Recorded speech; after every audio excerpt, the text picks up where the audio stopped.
안녕하세요, 여러분. 2024학년도 명덕외고 러시아어과에 합격하신 우리 학생분들, 그리고 학생분들을 열심히 서포트해주신 우리 학부모님들 모두 반갑습니다. 그리고 우리 명덕외고의 합격을 정말 진심으로 축하드립니다. 저는 명덕외고 러시아어과 담당 문지혜라고 합니다. 오늘은 여러분들한테 명덕외고 러시아어과의 특징과 그리고 우리 학원에서는 어떻게 수업을 진행해 나가는지 전반적으로 소개를 해 드릴 텐데요. 먼저 저에 대해서 알아가셔야 되겠죠. 학생들을 지도하는 선생님은 어떤 분이실까? 가장 궁금하신 부분이 아닐까 생각이 됐는데요. 저 같은 경우는 일단 러시아 상트페테르부르크 지역에서 6년간 거주를 했고요. 그 거주하는 동안 러시아 국립사범대학교에서 러시아과 교육학과, 러시아 교육학과를 이수를 했습니다. 그래서 여러분, 우리 학생분들한테 어떻게 해야 러시아어를 조금 더 체계적으로 가르쳐 줄 수 있는지 더 잘 알 수 있다고 저는 자부를 합니다. 러시아어를 안다고 해서 모두 다 러시아어를 가르칠 수 있는 건 아니죠. 한국어를 안다고 해서 우리가 전부 다 한국어를 가르쳐 줄 수 있는 건 아니잖아요. 그렇듯이 러시아어도 교육학을 전공한 사람이 러시아어 교육을 조금 더 잘할 수 있다라고 생각을 합니다, 저는. 그리고 저 같은 경우에는요, 그 전에는 이제 포스코 인터내셔널이라든지 아니면 한국 수출은행 아니면 대일외고 학생들을 가르친 경험이 있습니다. 지금은 이렇게 오로지 명덕외고 학생분들만을 위해서 열심히 자료들을 연구하고 그 다음에 어떻게 하면 학생분들에게 조금 더 좋은 자료를 제공해 줄 수 있을지 조금 더 좋은 교육을 제공해 줄 수 있는지 고민을 하고 있어요. 그래서 지금은 명덕외고 학생들만을 가르치고 있습니다. 자, 그러면 우리 러시아어과의 특징 한번 알아보고 가야 되겠죠. 명덕외고의 러시아어과는 어떤 특징이 있을까요? 일단 여러분들에게 제가 질문을 하나 던지고 싶은데요. 솔직히 그 전에 우리 명덕외고 러시아어과에 들어오기 전에 러시아어에 관심이 어느 정도 있으셨을까요? 네, 아마 많았던 분들도 계시겠지만 그렇지 않은 분들도 계실 텐데요. 그래서 오늘은 러시아과의 특징과 그 다음에 러시아어 특징도 조금 알아보고 가는 시간이 되도록 할 거예요. 먼저 첫 번째로는요, 바로 인원입니다. 그리고 난이도, 그 다음에 출발선, 이렇게 세 개에 대해서 간단하게 제가 설명해 드리도록 할게요. 자, 인원이라고 제가 말씀을 드렸는데, 자, 우리 러시아어과 정원이 다른 탑과에 비해서 매우 적습니다. 19에서 22명 정도의 정원이 되는데요. 보통은 20명 정도의 정원이 차 있습니다. 자, 그런데 문제는 무엇이냐? 우리가 학생들 인원수에서 퍼센트별로 등급이 나뉘어진다라는 게 문제라면 문제겠지요. 왜냐하면 인원수가 적은 만큼 1등급과 2등급이 적게 나오기 때문입니다. 1등급은 당연히 한 명밖에 나오지 않습니다. 2등급도 마찬가지고요. 그래서 등수로는 일단 1, 2, 3등급까지가 우리가 등급으로는 죄송해요.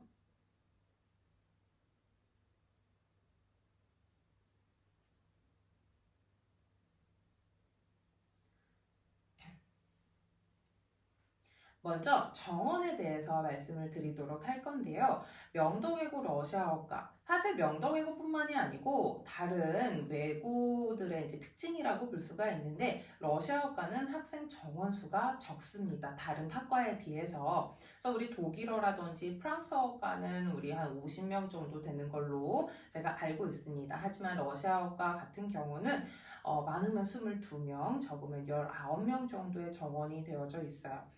문제는 이 정원의 문제가 아니고 등급에서 문제가 나뉘어지게 되겠죠. 우리가 정원이 적다 보니 등급에서 1등급을 받을 수 있는 학생이 오로지 한 명이다라는 거가 아주 중요합니다. 자, 우리한테는 높은 등급이 필요합니다. 좋은 대학교를 수시로 가기 위해서는 1등급, 최소한 2등급 이 정도는 돼야 우리 인서울이라고 불리는 곳에 우리 안전하게 들어갈 수가 있죠. 근데 이 1등급과 2등급이 인원수가 많지가 않다라는 거, 그런 특징이 있습니다. 그래서 1등급이 조금 더 치열합니다. 이 부분은 나중에 난이도 부분 가서 조금 더 자세히 설명을 드리도록 하겠습니다.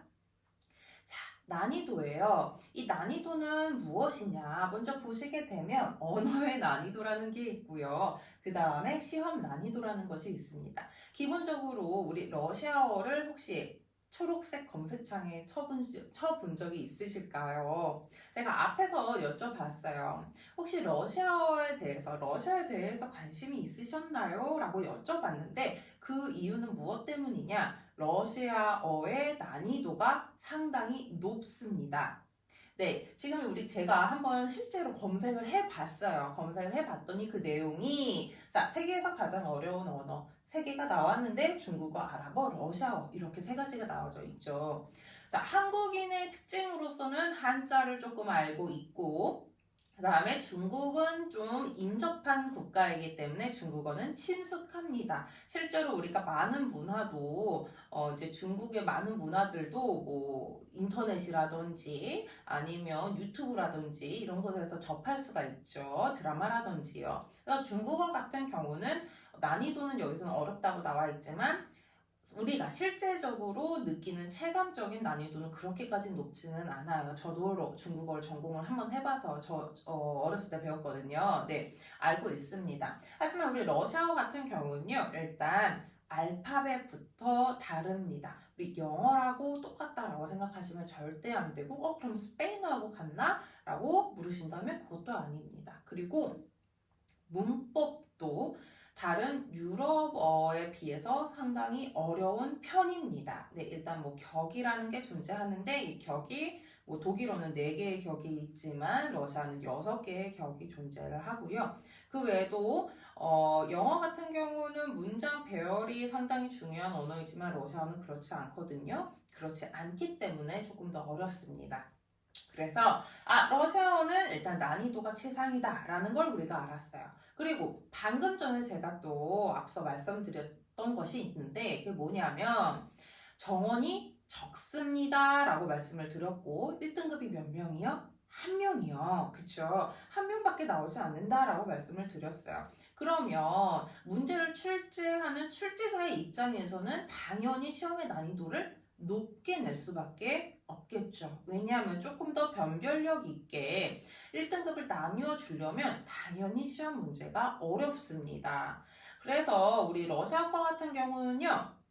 실제적으로도 범위도 상당히 넓고요. 범위도 상당히 많습니다. 단어량도 많고요. 그 다음에 시험 난이도도 상당히 높은 편에 속합니다. 그래서 러시아어 같은 경우는 난이도도 최상이고 그 다음에 언어의 난이도도 최상이다. 시험의 난이도와 언어의 난이도 모두 최상이다 라는 거를 알고 가셔야 됩니다. 자, 이거는 기출 문제인데요, 여러분. 자, 지금 여러 가지 러시아어가 나와 있어서, 이게 무슨 말이야. 우리는 몰라요, 지금. 그쵸? 러시아어를 배우지 않았기 때문에 지금 읽을 수도 없습니다. 영어와 같지 않다라고 말씀드렸죠. 근데 보시면 서답형에서 이것은 숙제인가요? 저는 모르겠어요. 자, 제가 이걸 지금 왜 말씀드릴까요? 사샤 안녕? 어떻게 지내셨어요? 이게 문제예요. 네. 아니, 이렇게 쉬운 문장이 서답형 문제입니다.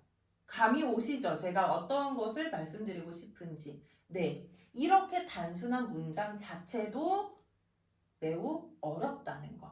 네. 이러한 난이도를 가지고 있는 것이 러시아어. 그 다음에 시험 난이도도 최상으로. 자, 다음에는요. 바로 출발선인데요. 러시아어를 접하는 학생들이 또는 한국인들이 그렇게 많지가 않아요. 이거는 장점이 될 수가 있습니다. 왜냐? 바로 출발선, 시작이 같다라는 것을 의미를 합니다. 자, 출발이 같다라고 하는 거는 어떻게 보면 장점이고요. 어떻게 보면 단점입니다. 왜냐? 내가 출발을 어떻게 하냐에 따라서 나의 성적이 좌지우지가 됩니다. 몇 년 동안요? 3년 동안요. 잘못하면은 3년 내내 나의 이 성적이 그대로 이어진다라는 거죠. 이건 왜 그럴까요? 자, 러시아어과의 특징 중에 하나가 1학년 1학기 때 배웠던 내용이 2학년 때 나오기도 하고요. 아니면 1학년 1학기 때 배웠던 내용이 심지어는 3학년 때도 나오기도 합니다. 자, 그러니까 내가 기본 베이스가 잘 다듬어지지 않았다면, 내 기초가 튼튼하지 않다라면 계속해서 나의 성적은 무너지겠죠. 그쵸? 네. 모래 위에 성 쌓기가 되는 거예요. 그래서 기초를 단단하게 하고 그 다음에 다시 올리는 겁니다. 이렇게 해야지만 우리가 3년 내내 안전한 성적을 유지할 수가 있어요. 1학년 1학기 잘 봤어요, 내가. 그렇죠? 그럼 1학년 2학기 때도 잘 볼 수 있겠네 라고 생각이 들 거예요. 자, 근데 여기에 대한 전제 조건이 있습니다. 어떤 전제 조건이냐? 내가 1학년 1학기 것을 완전히 마스터했다라는 전제 조건 하에 1학년 2학기 시험을 잘 볼 수 있다라는 거예요. 그래서 첫 출발 같은 경우는 내가 얼마나 기초를 튼튼하게 했냐, 이것이 가장 중요합니다. 그래서 첫 시작의 결과가 3년 내내에 이어지기도 한다라는 거죠. 그래서 모든 학생들이 제로 상태에서 시작을 하고요. 그래서 우리가 언어를 받아들이는 것이 처음일 수도 있어요. 새로운 언어를 받아들이는 것이. 왜냐하면 제로 상태에서 시작을 하기 때문에. 근데 이게 중요한 게 또 영어와 다름을 인지하고 있어야 된다라고 제가 적어놨는데, 우리 학생들 기본적으로 영어는 지금 거의 10년 넘게 배우고 있어요. 그렇죠. 그렇기 때문에 영어에 대한 거부감이라든지 아니면 어느 정도 어려워도 내가 그것을 이겨낼 수 있습니다. 하지만 러시아어 같은 경우는 일단 알파벳부터 다르죠. 발음도 다르고 문법도 다릅니다. 그러니까 학생들이 좀 버거워해요. 힘들어해요. 알파벳이라도 같으면 내가 조금 읽는 게 수월할 텐데 알파벳도 다릅니다. 그쵸? 그러니까 영어하고 자꾸 비교를 하게 되고 흥미를 잃어가는 학생들이 생겨요. 네. 그렇기 때문에 먼저 학생분들은 영어하고 다르다라는 거를 인지를 하고 시작을 해야 되는 거예요. 그렇죠? 자, 그 다음 방대한 시험 범위 같은 경우는 앞에서 말씀드렸어요. 시험의 난이도를 높이려면은 당연히 범위도 많아져야 됩니다. 자, 그러면 우리 가장 중요한 부분이 아닐까 싶어요. 사과나무 학원의 러시아어반 같은 경우는 어떠한 특징을 가지고 있는가? 자, 제가 소개해드릴 건요. 일단 커리큘럼, 예비 고1과 1학년 커리큘럼이고요. 그 다음에 수업 방식에 대해서 설명을 드리도록 할게요. 자, 커리큘럼을 전반적으로 큰 틀에서 말씀을 드리도록 할게요. 자, 1월에서 2월은 우리 예비 고1입니다. 첫 시작이에요. 중요하다고 말씀드렸습니다. 정말 중요합니다. 이때 제대로 잡지 못하면은 그 다음에 무너지기가 쉽다라고 말씀드렸죠. 자, 우리 예비 고1 1월에서 2월에는 어떤 것을 배우나요? 기초 음성학이라는 걸 배웁니다. 1학년 1학기 때 가장 중요하게 우리가 봐야 되는 부분이 바로 음성학 부분이거든요. 자, 근데 이 음성학 부분은요, 동영상, 그러니까 우리가 시중에 나와 있는 일반 강의들 있죠, 여러분. 일반 강의로는 접하기가 힘든 부분이 음성학이에요. 왜냐하면 지금 우리는 취미로 러시아어를 배우나요? 아니죠. 우리는 전공어로서 러시아어를 배웁니다. 근데 일반 시중에 나와 있는 강의들은요, 취미를 삼고 있는 러시아어를 취미로 하고 계시는 분들을 위해서 아주 간략하게 음성학을 설명을 합니다.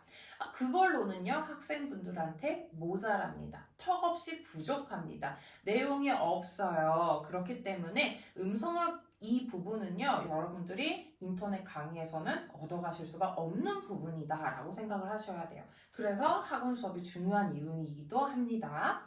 그러면 학교 가서 배우면 되지 않을까요? 학교 가서 배우면 되죠. 하지만 이 음성학 같은 경우에 내가 배웠어요. 그리고 바로 이거를 적용해 봅니다. 누가 체크해 줄 수가 있죠? 일일이 담당 선생님한테 가서 체크해 주세요 라고 말씀드리기도 힘들어요. 그쵸? 그러니까 이것에 대해서 음성학을 배웠을 때 이걸 체크해 주고 연습시켜 주고 활용시켜 줄 수 있는 선생님이 필요하다라는 거.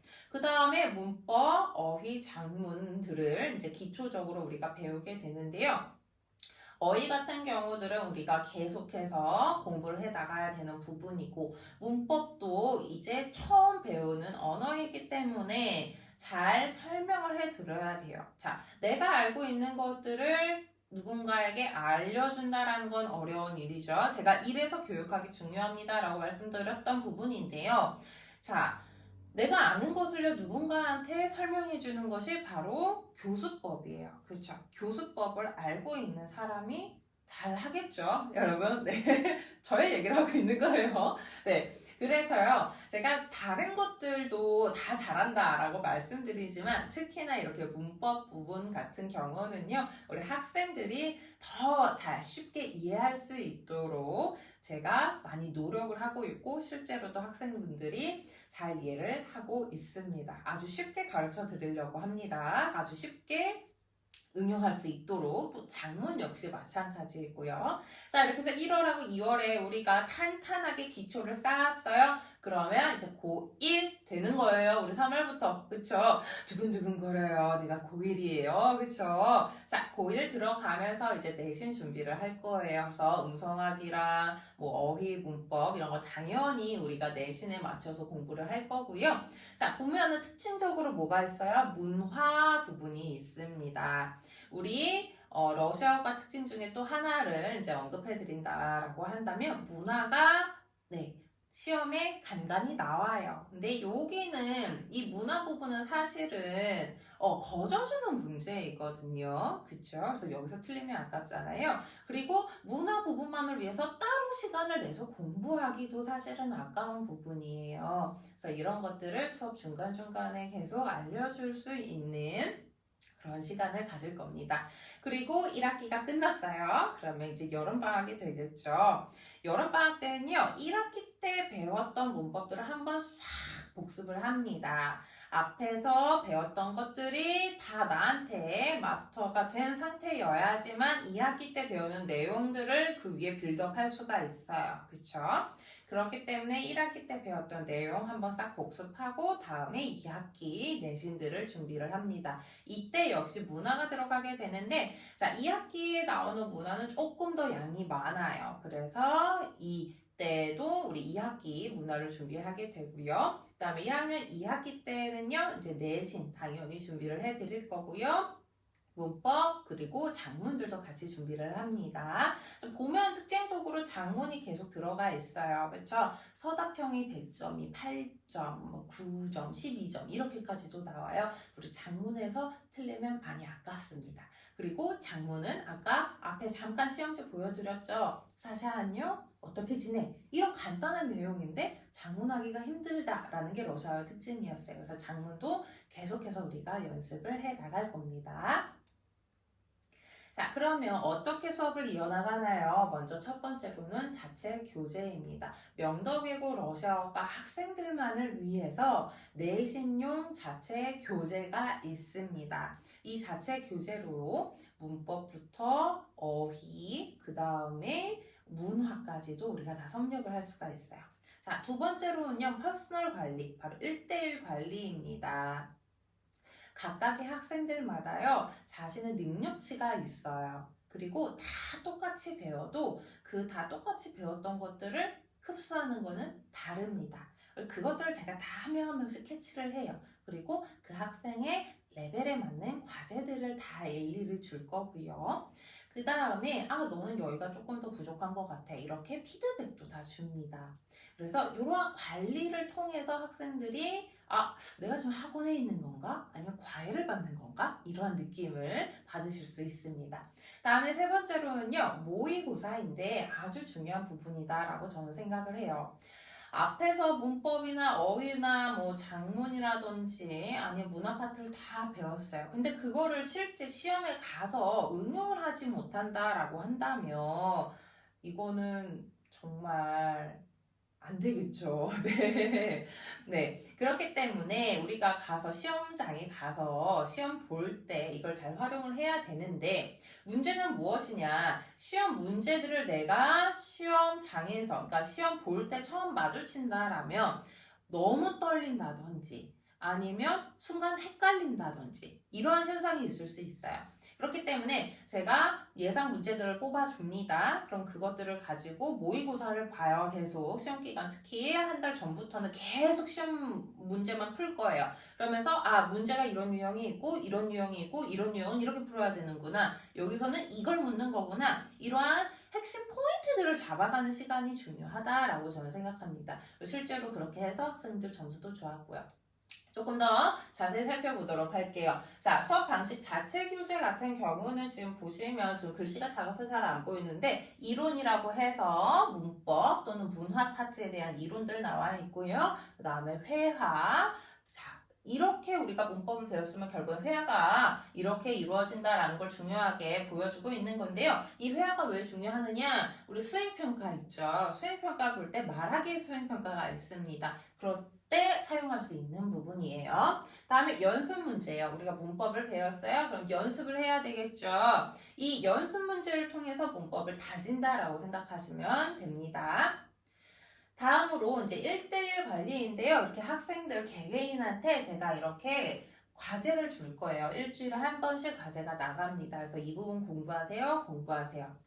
아니면 이제 어떤 학생한테는 너한테 매일 장문을 줄게. 왜냐면은 너는 조금 장문이 약한 것 같아. 그래서 장문 숙제를 내준다든지 아니면 우리가 단체 과제가 나가고 그 다음에 또 추가적으로 1대1 과제가 나가는 거예요. 그래서 단톡방에 있는 거 다 하고서는 추가 과제 하는 거야. 이렇게 나가면 학생들이 너무 좋아라 하는 거예요. 그쵸? 그래서 네, 감사합니다. 라고 하면서 이렇게 우리가 퍼스널 관리 1대1로 우리가 공부를 할 수 있다라는 거 아시면 좋고요. 그 다음에 앞에서 보여드렸던 모의고사 같은 경우는 지금 보시게 되면은 같은 유형이죠. 그쵸? 자, 시험과 같은 유형. 이거는 제가 예상 문제로 낸 유형인데 실제 기출에서 이렇게 나왔습니다. 네. 그래서 우리 학생들이 처음에 만약에 이 문제를 처음 봤다라고 한다면 당황하겠죠. 그쵸? 하지만 이미 우리 학생들은 이 문제를 풀어봤기 때문에 실제 시험에서도 마음 편하게 문제를 풀 수가 있었다라는 겁니다.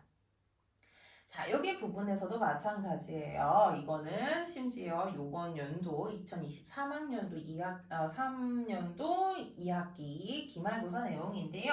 자, 예상 문제가 이렇게 나갔습니다. 똑같이 나왔다라는 거 우리가 확인해 볼 수가 있어요. 그래서 우리 학생들이 모의고사를 통해서 내신을 완벽하게 준비를 할 수가 있다라는 거. 이렇게 해서요, 우리가 전반적으로 수업은 어떻게 이어지는지, 어떠한 방식으로 학생들을 관리하는지 말씀드렸습니다. 여러분들에게 조금 더 많이 도움이 됐으면 하는 바람이고요. 저희는 수업 때 뵀으면 좋겠습니다. 감사합니다.